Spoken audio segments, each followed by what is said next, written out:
And here's Green. He promised to go inside, and he's stung, and he is rocked. Codrington's rolled and left, and it's over. Over in 18 seconds.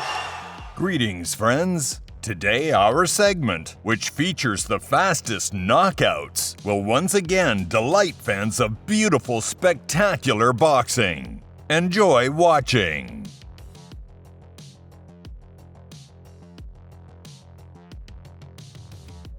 On December 13th, 2003, the legendary Zab Judah impressively defended his WBO light welterweight title against Colombian challenger Jamie Rangel. A sharp left hook from Super Judah knocked out the contender at the 72-second mark of the fight. That's a slip, I believe. I don't think that would be considered a knockdown. Oftentimes, the painted part of the ring will get covered in perspiration, and you'll see fighters slip.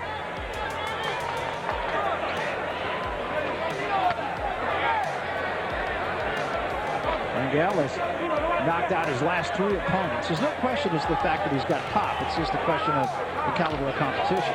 And there goes Rangel from a sharp left hand. And I mean, he is down and may not make it.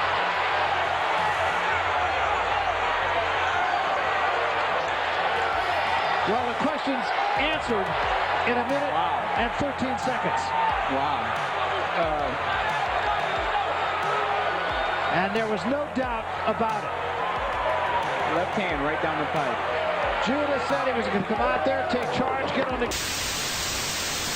On September 8th, 2012, Antonio DeMarco effectively defended his WBC lightweight title, destroying seasoned fighter John Molina Jr.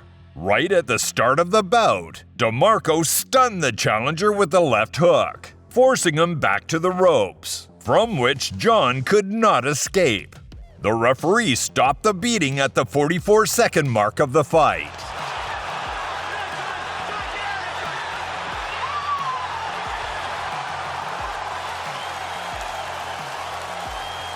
Что это было? Не дожидаясь решения рефери, или рефери решил вмешаться и остановить бой. On February 19, 2000, the future world champion from South Africa, Corey Sanders, went out to fight with the former holder of the Cruiserweight Championship belt, Alfred Cole. In Cruiserweight, Cole beat such strong guys as Nate Miller and Uric Grant, but in the heavyweight division, the boxer did not shine at all. Before the fight with Sanders, Alfred lost to veteran Tim Witherspoon, prospect Michael Grant, and burly Kirk Johnson. And Sniper Sanders continued the unpleasant tradition for the opponent in the Royal Division. Corey violently attacked Cole, bringing down the full force of his terrible blows on him. And soon after the start of the fight, the Yankee listened to the unpleasant countdown of the third in the ring. To finish off an opponent for such an amazing knockout like Sanders was a matter of technique. At 63 seconds, the referee stopped the dangerous beating.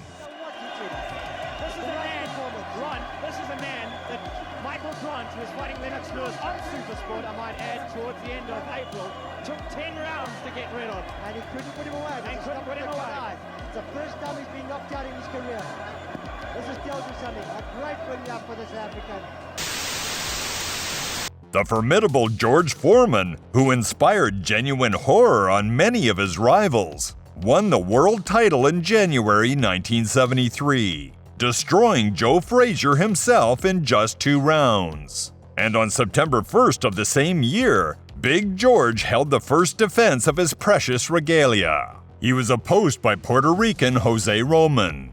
Foreman did not seem to notice the resistance of the Latin American fighter, knocking him out hard already in the first round. He told me he will try for a knockout as soon as possible. This is a 17-foot ring, by the way, and George will constantly try to cut the ring in half.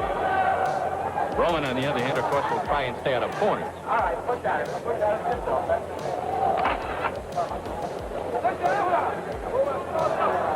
The ring was they're feeling each other out. right uppercut stung Roman. Manager Bill Daly raised this point in pre-fight instructions about Foreman pushing his man away and then punching. He's got Roman in the corner, and that's dangerous.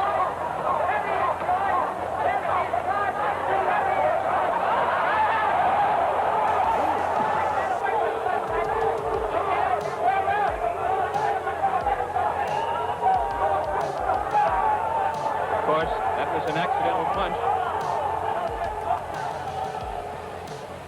George hit Roman while he was down. The second time. Try to pick the count of 5, 6, 7. Jay Edson brings them in.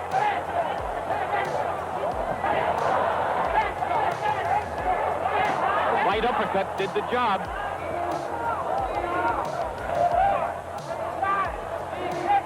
I don't think he's going to make it, friends. Why isn't? On June 28, 2000, the young Manny Pacquiao delighted Filipino fans with a swift victory over the previously undefeated Korean Kuanchai. In the first round, the Filipino southpaw floored his opponent with a series of powerful punches, after which the latter made it clear he had no intention of continuing the fight. The stopwatch showed 102. Manny Pacquiao coming in, trying to land a left to the body of Kuanchai. Good combination there. Kuanchai working on early. Manny Pacquiao must be very, very careful. I think Chai here is a very powerful puncher. Look at him coming in. So is Kuanchai. Pupunta na sa katawan and boom! A big uppercut by Manny Pacquiao. Lands it on the bottom of Kuanchai. Tinamaan sa panga at talagang nalaglag. Uppercut yung umabot. Yes, kaliwa. It was a left uppercut that hit Kuanchai. And it's all over. Manny Pacquiao is incredible. Manny Pacquiao retaining the WBC International Super Bantamweight Championship for the second time. A left uppercut by Manny Pacquiao did the trick. That was an incredible punch. Talagang napakalakas ng... On February 20th, 1999, the young Juan Manuel Marquez scored a beautiful victory over little-known compatriot Jose de Jesus Garcia. A perfect 1-2 combination from the Mexican Dynamite ended the fight at the 114-second mark. He did everything that seemed like magic. Yeah, one of the great fighters of all time, Jose Napoli is month. But it's a very good opportunity for me too, because of his high. And I don't know if he's right from it. He really took a left hand to the jaw. Marquez has waited, according to our line of thought, too long. We've seen him in recent fights. He generally takes a round or two to size the... That's Barrera stain. Oh!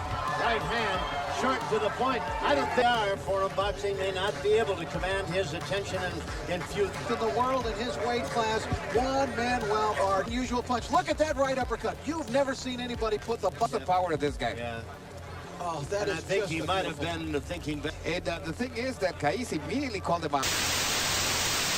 One can judge what kind of strength was hidden in the fists of Big Daddy Riddick Bowe, if only because he managed to knock out Evander Holyfield, distinguished by a concrete chin. On August 9th, 1991, then just a rising star, Bowe crossed gloves with the future world champion Bruce Seldon. Seldon began the fight extremely aggressively, several times delivering tangible blows to the target, which, however, did not have any impression on the giant Riddick. But the retaliatory attack of Big Daddy in the middle of the first round forced Bruce to flatten himself on the floor of the ring. The top 10 in all 3 divisions.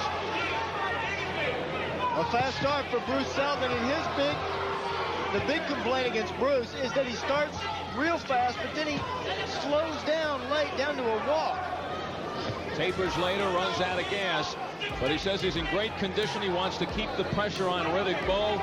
He feels if he could take Bowe to the later rounds, he looks at his record.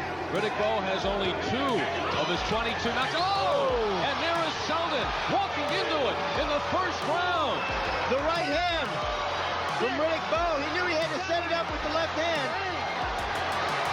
And Bruce Seldon popping up. That's exactly what he did. He managed to get to his feet, but soon found himself back on the deck after two terrible blows from Bowe. And went on to beat Revolta, but Seldon is down again. Maybe finding out while Riddick Bowe was so calm and collected. Seldon, will he make the count? No! Taken out in the first round. Trying to get up, Bruce fell on the floor twice, forcing the referee to give a fair go-ahead. Riddick Bowe motioning to Ray Mercer, who is out in the ground here.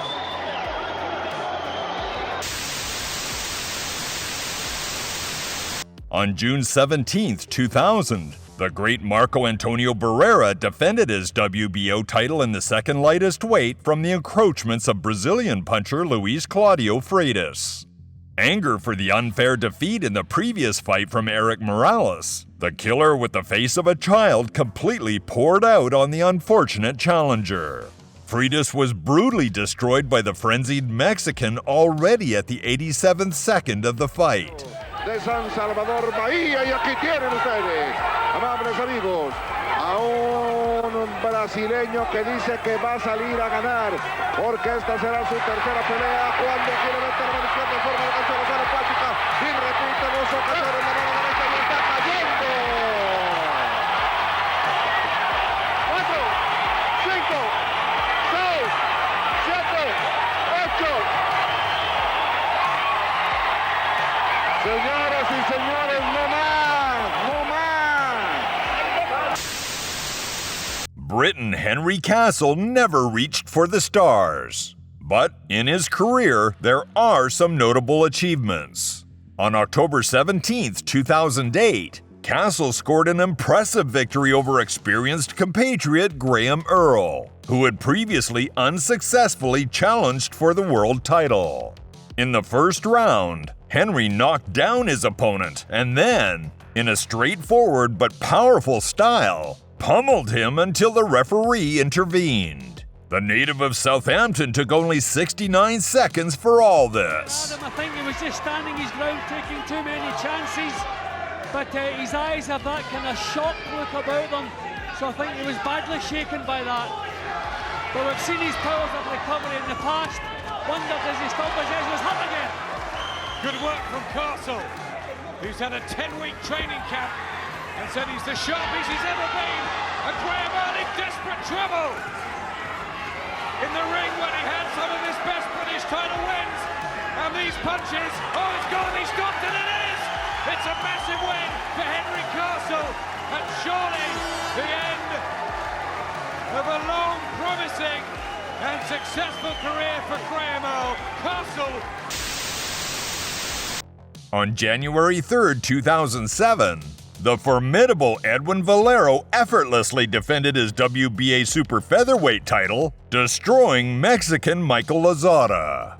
In the 72 seconds that this so-called fight lasted, the Venezuelan floored his opponent twice. 団体戦となっておりますボクシンググランプリ2007その副将戦この試合から勝ちますと2ポイントが与えられることになりましてまだねそうですねまあ1ラウンドこう見ましたけど緊迫感がありますよねやっぱパンチがあるっていうことはやっぱりいきなり入ってきたのが左のストレート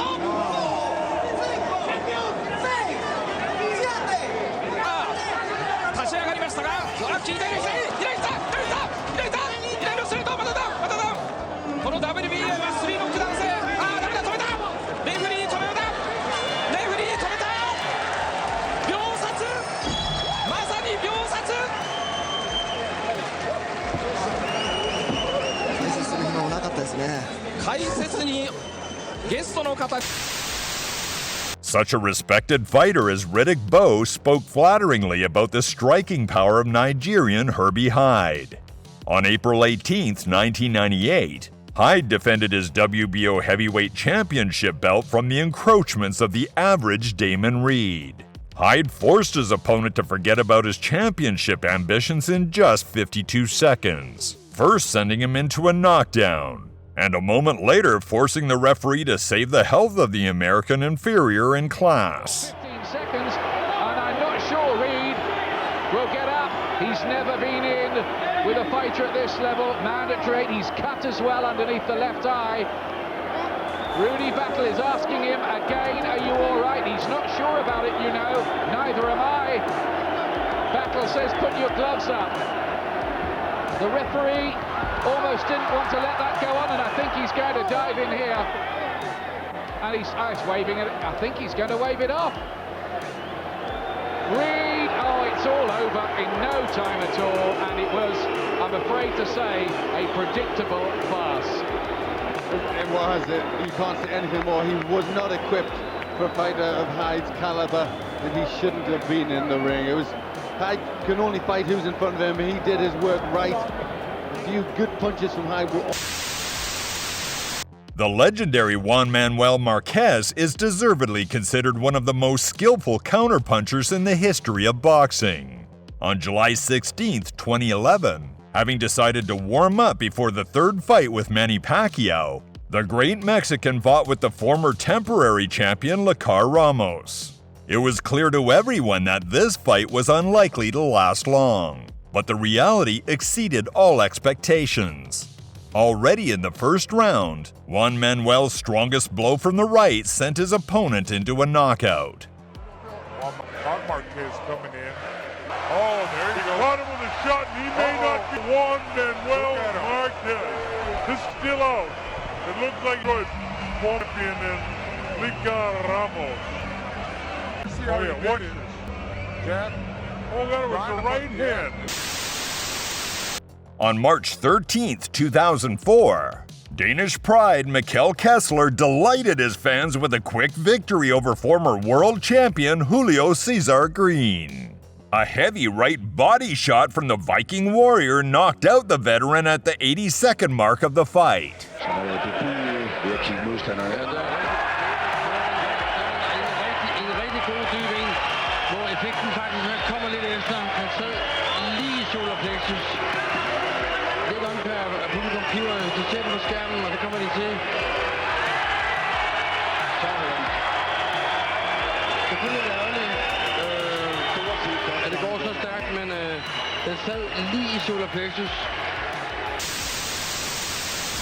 The bout between promising American boxers Jaden Codrington and Alan Green, dated November 4th, 2005, ended almost as soon as it began.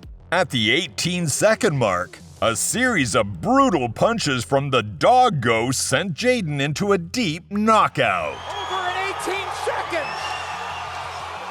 That's the world! Nick, he said he'd be aggressive from the start. I didn't believe him. He proved what he said he meant. He absolutely devoured the New Yorker, Jaden Codrington, on the ground. Now let's listen in.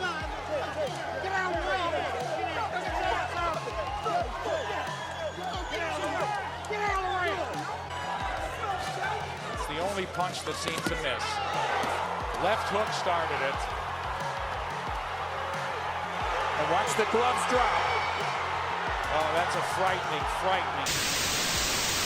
From the hard blows of the great Manny Pacquiao, such formidable fighters as Eric Morales, Marco Antonio Barrera, Miguel Cotto, and Ricky Hatton fell. On October 26, 2002, then unknown to the general public, the Filipino defended his IBF title in the second lightest weight in a fight with Thai Prayat Sawingam. The countrymen of Manny gathered in the stands witness how the champion dealt with the opponent already in the first 3 minutes. In the short time that the fight lasted, the Filipino lefty sent the challenger to the ring floor 4 times.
Vitaly Klitschko got the nickname Iron Fist for a reason. Of the 45 fighters killed by the Ukrainian, only 4 heard the melodious sound of the final gong. On December 5, 1998, in his native Kyiv, Vitaly, who was defending his European champion belt, upset by the defeat of Vladimir's brother Ross Purity, poured out all his anger at the innocent Italian Francesco Spinelli. Already at the beginning of the first round, the Italian boxer was counted out a standing knockdown after a powerful Champions Series. Сказал Виталий, но это все-таки бой. Как не говорите, присутствуют элементы боксерской техники. Спинелли держал удар, а затем понял, что это бесполезно. Открыть счет и не стоит продолжать, мне кажется. After the resumption, the fight did not last a minute. The protracted series of the Ukrainian forced the referee to save the health of Spinelli, who after this defeat ended his career as a boxer. И это получилось. Сильнейшие удары. Сильнейшие удары левой, правой. Ну, куда там? Не устоит любой, кто попал бы сейчас под горячую руку. И Спинелли был повержен. В первом раунде буквально менее минуты там хватило для этой победы. Это победа на киевском ринге. Что ж, мы видим, что рефери очень справедливо решил сейчас все это, а Виталий дал выход своим эмоциям. On April 28, 2001, the great Joe Calzaghe. The homeland of Shakespeare's Prince Hamlet is not rich in boxers of the first magnitude, but the legendary Viking warrior Mikhail Kessler is an exception to the rule. The former 4-time world champion is the best boxer in the history of Denmark, and in his collection of scalps are such serious fighters as Carl Froch, Marcus Baer, Anthony Mundine, and Labrado Andrade. Every time Mikhail entered the ring, it became an exciting spectacle. The Scandinavian warrior fought in the ring so fiercely, as if the spirit of Thor, the god of thunder, had descended on him. On March 13, 2004, then just a rising star of Danish boxing, Kessler crossed gloves with ex-world champion Julio Cesar Green. And the smiling and positive Dane outside the ring did not disappoint his many fans. Already at the 80th second of the fight, Mikhail's strongest blow to the torso completed Green's inglorious voyage to Denmark.